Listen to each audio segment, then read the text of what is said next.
Hey guys, Distler Magic here. We're seeing some absolutely wild announcements coming out of Arena today, and actually a little bit carryover from July 29th.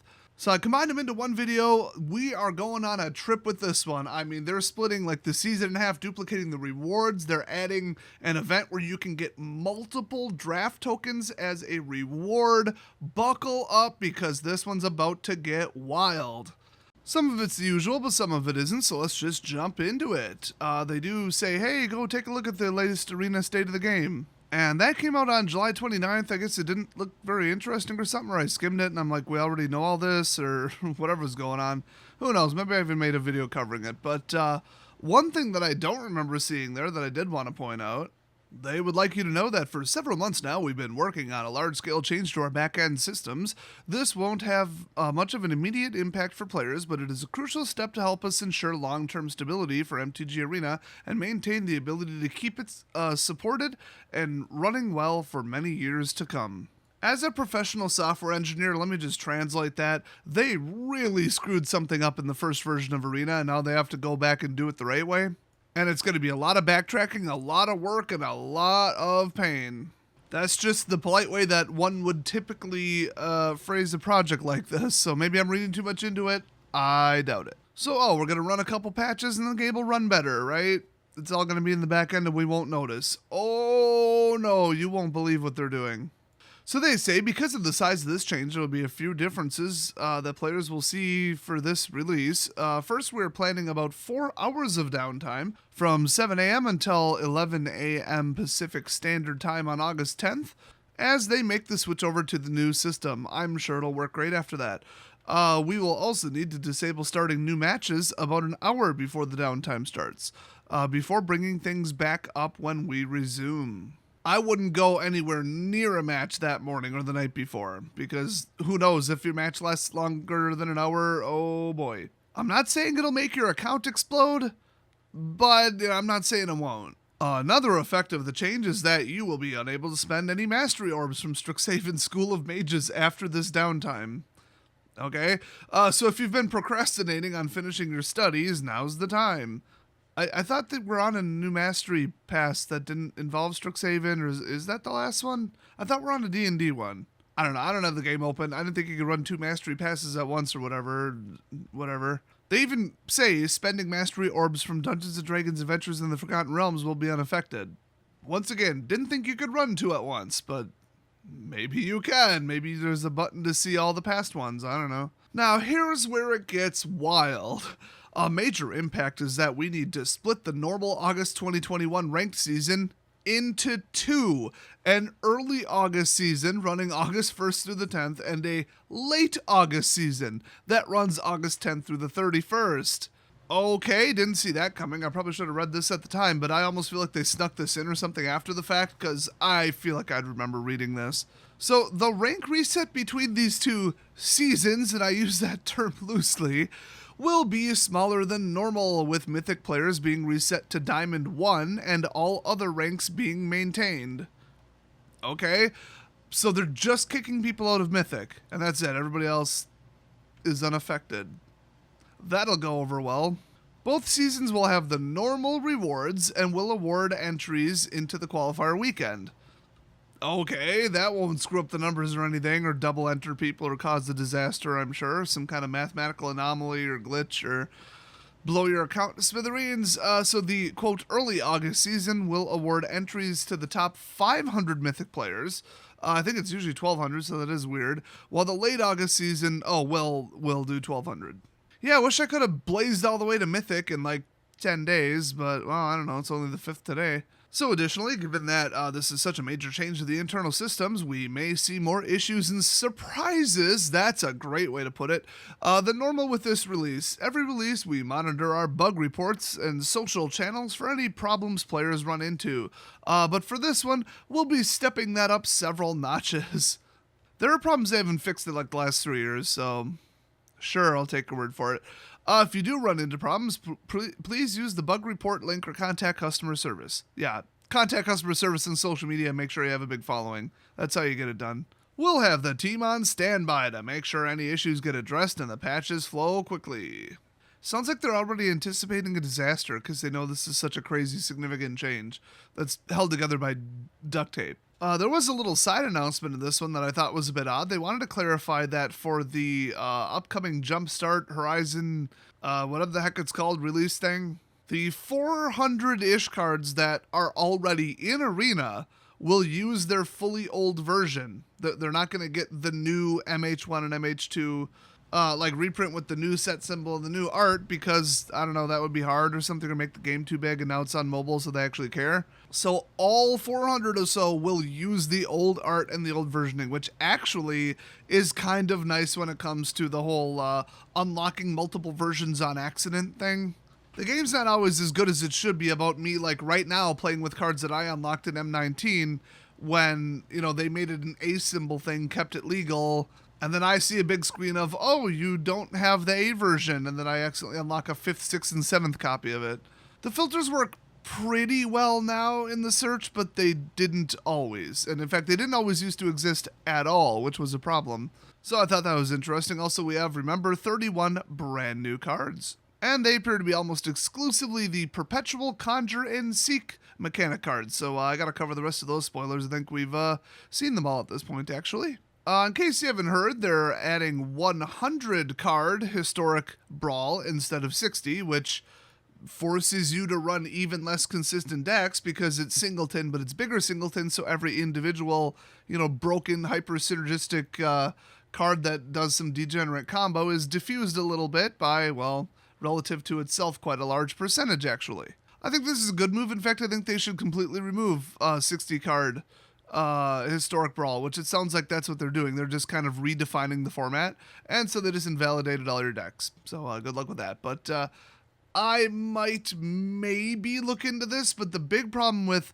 Standard Brawl and Historic Brawl right now is broken commanders that they're not doing anything about. And I guess I could say they're doing next to nothing because they've come out and admit that, yeah, instead of banning like really, really obnoxiously overpowered commanders, which they still have done, they're just going to throw those people into mirror matches against themselves, basically. You're not going to go up against them if you're running a very lower tier commander, just the commander card, let alone what's in your deck. And there's a high suspicion that they're kind of silently not mentioning the deck-based and like CMC-based and color mix-based assistance, and I use that term loosely, to the matchmaking in all of Arena, really. We all know if you play, you know, mono white 20 times in a row, you're going to see the same couple decks, and then as soon as you switch to a different deck, you're going to go up against, like, the same deck over and over and over, pretty much, or the same couple decks, but a different pool of those couple decks.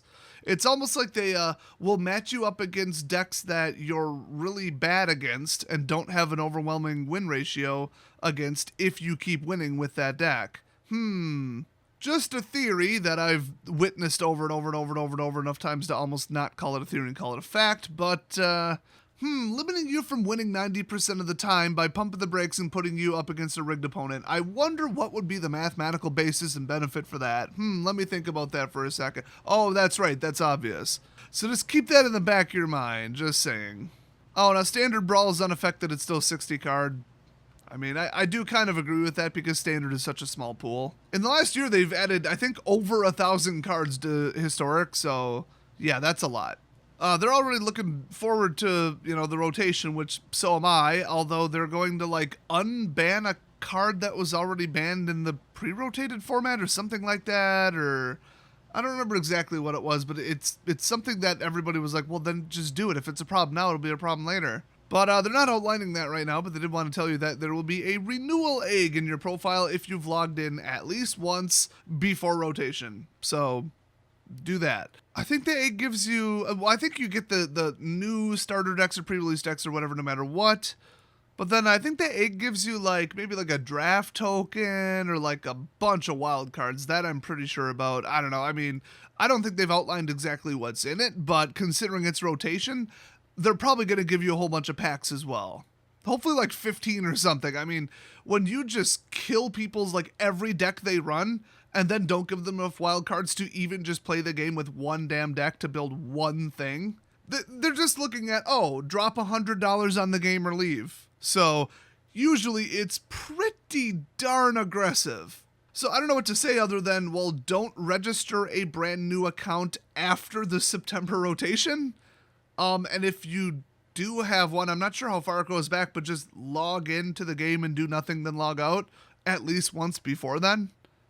But in theory, if your account exists, you already did that. So, like I said, I don't know how far back it goes, if they're going to start rewarding accounts from like 3 years ago during the beta or something. But I would just pop in and do a thing. And also, honestly, the standard 2022 queue is like pretty good. There is about 4 cards that need to go immediately. It's Delina, that dumb cloning bitch, the shambling skeleton, or the skeleton swarm, is that what it is? You know, skeleton generator that just generates infinite giant growing tokens no matter what you do, no matter how many times you board wipe. Hey, that sounds like a certain land that's been banned, unbanned, and rebanned and unbanned in the past. It's almost like non-interactive, protected infinite token generators are kind of degenerate.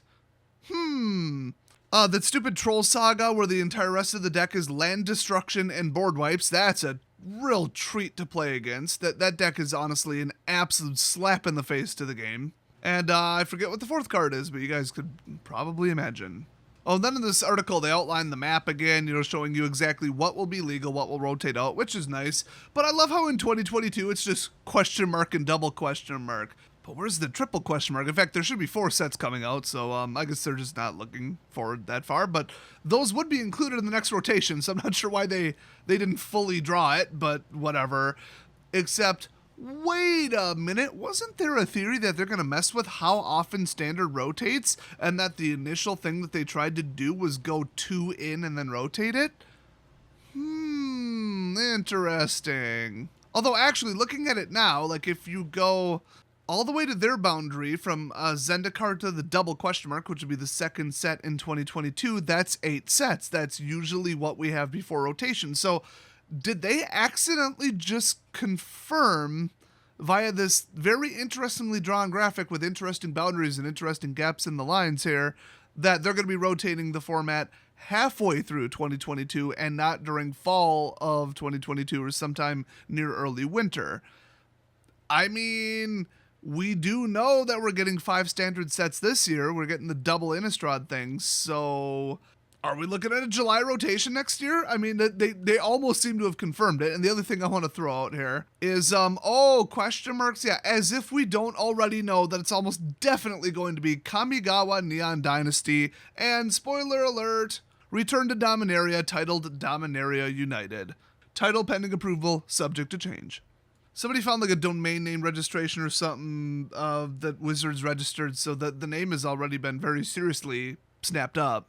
So I guess we're going to Dominaria, but I mean, it could be 2023. And hell, we found out about this Kamigawa crap like a year and a half ago. So, 2+ year lead time leaks. That's pretty bad. Although, where they leaked it from, the people who leaked it were under NDA, but it's, that horse has left the barn. I'm not exactly, first of all, I didn't sign shit. And secondly, good luck tracing back a screenshot uploaded anonymously to some, Russian site. Oh, well, what are you going to do? But it was part of marketing research, so they were initially, asking people what they think is a good idea and what not, as they kind of form the whole set, the lore, the timing, the style, the mechanics, that kind of stuff. And yeah, you kind of have to do that. So you just cross your fingers, hope that, 2 years ahead of time while they're still working on the damn set, it's not even finalized, that people don't leak it. Well, people leaked it. Oh, well, it is what it is. Oh, to circle back to one thing, I wanted to mention that the new 100 card, so 99 plus 1 Singleton Historic Brawl format, is being rolled out on August 10th, along with this big update and the downtime. So that's a lot sooner than people thought, actually. And then Historic Horizons will be here on August 12th, so don't bother building a Brawl deck until that comes out. Boy, they really shouldn't have left a 2-day gap in that. That was not smart. I would have put it in the update and then delayed it 2 days, because somebody could build a deck and be like, there, it's perfect, and then, oh, now I have 780 more cards to choose from. Oops. Although we found out, like I said, 400 are reprints, so, whatever, it'll be disruptive. So, yeah, this should be interesting. We're going to have, hours and hours and hours of downtime, and then the season ends, and then we get a reward, and then it, goes again. I mean, if I get more packs out of it, that's fine, but they haven't confirmed absolutely for sure that we'll get full rewards and all that stuff. In fact, they're not even going to knock us down a thing. So is it really 2 different seasons with a split? Guess we'll find out. All I've heard confirmed is the top 500 mythic tier people go to the qualifier weekend. So they won't even have to play for the rest of August. What happens if you qualify twice for the same event because it's technically 2 different seasons, kind of? I have no idea. We've never had this before, I don't think. It probably blows up, deletes your account, and kicks you out of the tournament. I don't know. One more thing. I hate to jump around, but they did confirm that Historic Horizons, the new like jumpstart part of the jumpstart thing, it will work exactly like the last one, where you get 3 packs and you get to select 1. And then for your second pack, you get 3 packs to choose from and then select 1. So learn which ones are the unbeatable god tier ones, assuming they do it the same as last time. Now they assured us that because of problems and they wanted to go more smoothly this time and some blah blah blah whatever about it being digital only, they have added some artificial intelligence to assist in like interpack synergy or something. I should just read what they wrote. It's very odd. Overall, we wanted to ensure that players see more variety to keep the experience interesting and surprising. Multicolor packets have been added into the mix. Didn't we have that last time? So you can build more varied decks. Packet selection. By the way, they mean pack, not packet. I hate that term. Everybody seems to. So when you are given your 3 options to pick from, you should get a good mix of colors with monocolor and 2-color packets. Okay, so it sounds like they're just going to throw in at least 1 2-color one, like just mandatory or whatever. So it'll be like semi-random, assisted random or something like that, which, you know, okay. We're also keeping track of the packets you've selected to make sure that at least one you're offered is one that you haven't selected in a past run. That is actually really nice. There's more variety inside the packets as well, where past runs of Jumpstart offered up to 4 different versions of a theme. This time we're going to see, quote, a dozen or more. I mean, yeah, it looked like somewhere in the thousands range to me because it's all like just loose percentages. So I don't know if they kind of cut that down to like, oh, these are the optimum ones, so we're just going to do like these 12 cookie cutter variations, or if it's just going to be truly roll the dice, get the percentages, let's go. I just don't like that. Like usually the power rare or the power mythic is the one with the highest variance and like the lowest show up rate. That seems really stupid to me. I wonder if that could possibly be, yeah, it's to make you buy more packs. It's like, oh, this was supposed to have this in it. No, it only has this in it 33% of the time. Oh, great. By the way, direct quote for those of you absolute idiots who still in the comment section say, Des, you're making it up. Prove it. I don't believe what you're saying because everybody says Arena's rigged and you're all just doubters and haters and get good and blah, blah, blah, blah, blah. 1, I don't lie and make shit up on this channel, so shut the f*** up. And secondly, direct quote, like we do with Standard Brawl. That by itself is an interesting way to start the sentence, but yeah, like we do with Standard Brawl, we will be using a matchmaking system that takes into account the power level of your commander to help ensure that matches are fairer and more fun for both players. Net decking tier 1 have to win, no fun allowed assholes who only care about winning the game and nothing else. They don't care about anybody else's enjoyment or creativity or deck building. They just want to get wins because they're shallow, pathetic, sad human beings. They're all going to go get sent off to play against each other land where none of them have fun. Us, you know, making up stuff with a commander that isn't in the top 5, we're going to all get to play against ourselves and maybe actually have some fun because now it is about as close to resembling Commander as you can get. That's what they wanted to say there. You know what I have to say about it? Good. You know what else I have to say about it? In the Standard Brawl queue, which I played like, you know, a couple hundred games in a row one time over like, you know, a couple weeks, it would really strongly appear that it doesn't matter who your commander is. If your deck has like a 60, 70, 80% win rate, they're just going to match you up against the top tier commanders anyway.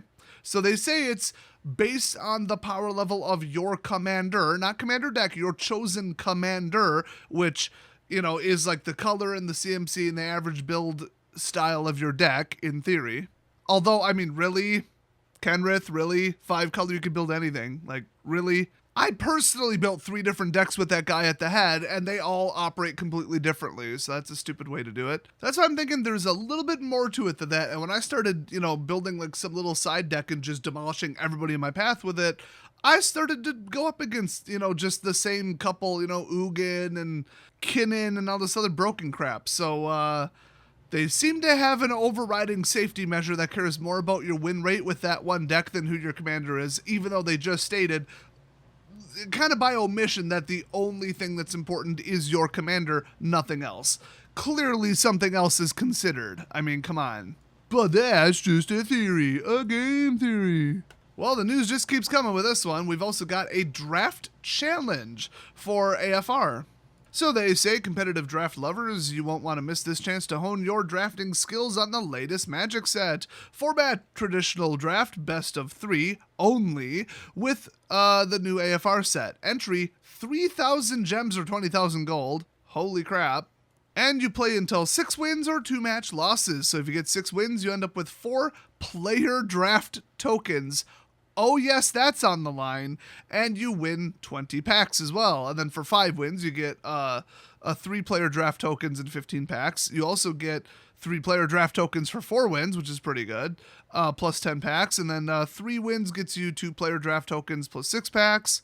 2 wins gets you 1 player draft token plus 3 packs. And get this, 1 win before getting 2 losses will get you 1 player draft token. So get 1 win and 2 losses and get an entire draft entry. 0 wins, you get nothing though, so don't skunk out. And honestly, best of 3, you'd have to really have a bad draft. And that is the end of the announcement. Are you drafting against humans or AI? And can you use a draft token, like for example, the ones that you're winning in this event, to enter this event multiple times? My guess would be no, because if you play all day, you'll end up with like 25 free draft tokens, which is like a couple $100 US worth of value, so I doubt they're doing that. The math doesn't add up on this one, but I don't know. Like, 3,000 gems or 20,000 gold is no joke. I mean, even a premier draft, I think, is 10,000 gold to enter? Yeah, because a quick one is 5,000. So we don't know if this is against humans or AI. We actually don't know when this takes place. Okay, thanks for that. And we don't know if these rewards are as crazy as they look. So yeah, obviously I'm going to be participating in this. I mean, hell, I might even take, 5,000 coins or whatever, jump into a quick draft just to kind of get used to drafting AFR, because I actually haven't yet at all. You got to do it 1 or 2 times to get used to it and kind of get a feel for what other people tend to build, and like what the average power level is, what the speed is, what you can get away with as far as like really long shot 6 or 7 cost spells and stuff, like if the format's really fast or not. I can tell you right now, just by looking at the set and kind of feeling it out, flying is going to dominate. Absolutely dominate. And there's quite a few removal cards too. So I think it's going to degenerate to 2 color combinations of 3 colors. So like, 2, 2, or 2, so 3 combinations of 2 colors in a pool of 3 colors. Hopefully that makes sense. And black is going to be one of them. It's going to be removal heavy, and I honestly kind of have my doubts that it will devolve to, oh, I'm running primarily a dungeon looper deck. Oh, I'm running primarily this archetype. I think it's just going to be, I got a bunch of good crap and threw it together into a deck, which actually also highly indicates that it might be a 3-color heavy draft environment, which Strixhaven certainly was just because of Magecraft. Some people got away with 2, but as soon as you saw that 3rd really good Magecraft card, congratulations, you're going 3-color. If you were very good at drafting and kind of knew that that's the direction the set went. So I would recommend people feel it out before jumping into this, because 20,000 gold is a lot and 3,000 gems is a whole lot. They don't even say if you can enter this more than once on the same account. I have no idea. I will say that 6 matches of best of 3 takes absolutely forever. You're looking at hours. So you might not be able to fit that many of these in a day anyway. Is this a day? Is it a weekend? They aren't going to say. They don't say anything about the schedule. And this is actually really annoying. I actually really want to know about this. I'm going to scroll way down to the event schedule and see if they put this on here and then didn't mention it in the actual section about the actual thing. Oh yeah, it is on the schedule. You just got to go way down and find this one little obscure line that's outside of the section announcing the thing itself. Welcome to Wizards. So August 7th through the 10th. Great, I'm so glad I'm working this weekend. Whatever, that goes all the way into Tuesday. Actually, right up to the game-breaking rollout of this Code from Hell. All right, well, hell, I mean, if it's that many days, I'll try it. I've never seen them give away, 1, 2, 3, 4 player draft tokens for like one single draft event. That's pretty wild. Smells an awful lot like a fundraiser to me, I'm just saying, because if people are like, well, of course I want to get back into this, but then they ban you from using a draft token to enter the draft challenge because I guess the name is just a coincidence. And let's be honest, come on, mathematically they have to let you do that. Otherwise you could just loop it like forever and just try to get to 3 wins every time to get 2 of them and then start like compounding them. I mean, everybody at the end of the damn weekend would have like 30, 40, 50 draft tokens if you played enough. And if you didn't just completely skunk out. So what I'm thinking is people are going to be like, well, I mean, I could get a hold of like an average of like 10, 12, 15, 20 draft tokens if I keep buying more gems and entering. And then, like I said, smells like a fundraiser to me. Smells like FOMO. Oh, I don't want to, I could probably get 4 wins, and 2 losses average. Oh, that's 3 free draft tokens. That's 30,000 coins worth of free entries. And who knows how many gems? I don't know, a lot. Oh, I'm going to drop $100 on the game and enter this all day, every day. I mean, am I the only one who thinks it seems like that? I don't know. I doubt it, because the math is right there in our face. So, I mean, there's some little stuff that I think was already announced, like most of the schedule. They are doing a MOMIR for Midweek Magic, August 10th through the 12th, so that's weird. I could have sworn they already told us what the formats are for Midweek Magic, and it was, like, not something weird. But for the 3rd through the 5th, which is, right now, it's actually Singleton, just straight up Singleton. I love how they don't specify if it's standard or historic Singleton. I could just launch the game and look, but can't be bothered. It's like 8:30 on the 5th anyway. So get the event schedule, the draft schedule, and go take a look if you want. Me just real quick buzzing through it is not going to stick in your mind as much as like, actually looking at it or screenshotting it or bookmarking it if you're interested in the events. But I'm very glad they're bringing back some silliness with MOMIR. They probably watched my video where I said, why in the next 2 months do we have not one single like silly, crazy, unlimited mana, crazy, random, whatever, just fun event? And I guess they're like, oh yeah, oops. Or they just forgot to put them on the schedule last time. I don't know. Who knows? It's Wizards. Anything could be the case. Oh, and they do actually answer people's questions. So for the split season, on the 10th, they will be giving out, 1, 2, 3, 4, or 5 Forgotten Realms packs plus 1,000 gold plus the Magic Missile card style. And then the August 10th onward season until August 31st, they will be giving out about the same. So you really do get double the rewards this time. So get as high up as you can in the ranking in the next couple days until the 10th, or just don't, because, you could go up from, an entire rank from, like, gold to platinum, and it's only worth 1 extra pack. Is that even really worth your time? But, here's the thing, though. Unless you're in Mythic, you're not getting reset. You get, like, reset to your own level that you're already at. So if you get to platinum and you get, 3 packs because of it instead of 2, you then start the next season at platinum, and then you get, later at the end of the month, also 3 Forgotten Realms packs. So the quicker you get there, you kind of get the bonus twice. So you might want to, kind of scramble and play until the 10th if you're interested in just maximizing all your free crap you're going to get. Because this is probably the only time we're going to see something like this. By the way, guess what the card style giveaway is for the second half of August ranked season? Skeletal Swarming. Oh, good. Just in time for the card to get banned. I hate that card with an absolute passion. It is so unfun, it is so unfair, and a lot of people are running a, 30-card control removal garbage crap deck with also Skeleton Swarming and Manlands. And then they just beat your ass with it because there's nothing you can do to stop Skeletal Swarming. There's nothing you can do to stop the tokens. A board wipe every single turn, literally wouldn't even do it. And then good luck blowing up a land while it's a land on your turn. So, absolute cancer. Still, the troll deck is worse. Very, very appropriately named. All they do is blow up your lands, blow up your lands, blow up your lands, blow up your lands, blow up your lands, and then play the saga where they get 1/4/4 troll for the difference in lands. So you literally cannot play anything. Their whole deck is counterspells removal and graveyard recursion spell-based removal of your lands and land destruction. And then instant 20 damage in play, and you have 2 lands left to deal with it. It is the #1 worst deck I have seen on Arena since it came out. I am not exaggerating. They need to ban that card immediately. Honestly, it probably should go from Standard 2, but I haven't touched Standard since 2022 came out, nor am I going to. We aren't going to see any of that Ikoria or Eldraine crap ever again until rotation. Good riddance, goodbye. I'm glad they rolled out the 2022 cube because that's all I've been playing, and I am sitting there absolutely pretending, along with Wizards' other projected delusional state to the rest of the community, that rotation already happened. Well, whatever makes people happy and lets us all play pretend, because fiction can be fun. So that's all the arena announcements for now. Pretty absolutely crazy stuff, all things considered. Thanks for watching, everybody, and I'll see you guys next video.